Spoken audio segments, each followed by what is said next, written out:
Yeah, okay. This is obviously a question that is ideal for startup workshops, right? What are we? Where's the innovation going to happen? I think clearly in India, payments innovation, UPI is now the gold standard, right? So that is clearly a great story. There is innovation happening in digital lending, right? I think you will see a lot of innovation happening around lending because lending, again, banks, like my church model, to go back to that model, church versus bazaar, and if you want to apply for a bank loan and wait for approvals, it could take weeks, sometimes months. In a digital lending world, that has changed. So I would say digital lending is a very powerful area where innovation is happening as we speak.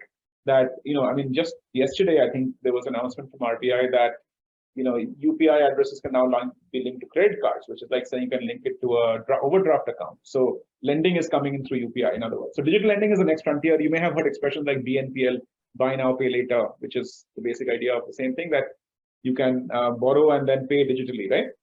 So this idea of installment payments, all digital, all through the app, I think is big.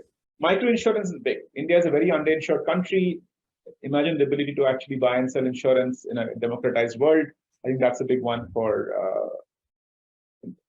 fintech. So in fintech itself, there are at least a dozen areas we can get into, whether it's building bots for customer service. If you look at something like Eva, which is HDFC's bot for customer service and customer intelligence, very interactive bots. So building very good quality conversational AI with customers, very important.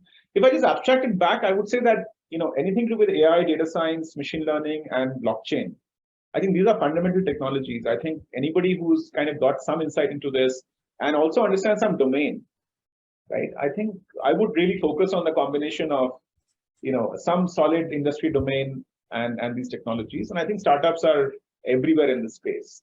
In some ways, there's no such thing as the right thing to do a startup in, or innovation in. It all depends upon what you get excited about. The good thing today is that technology is available. Technology is almost a commodity. Innovation is where as good as your idea is, and I'm happy to talk to people who have specific problems they want to work on. Happy to give them some feedback if it helps them.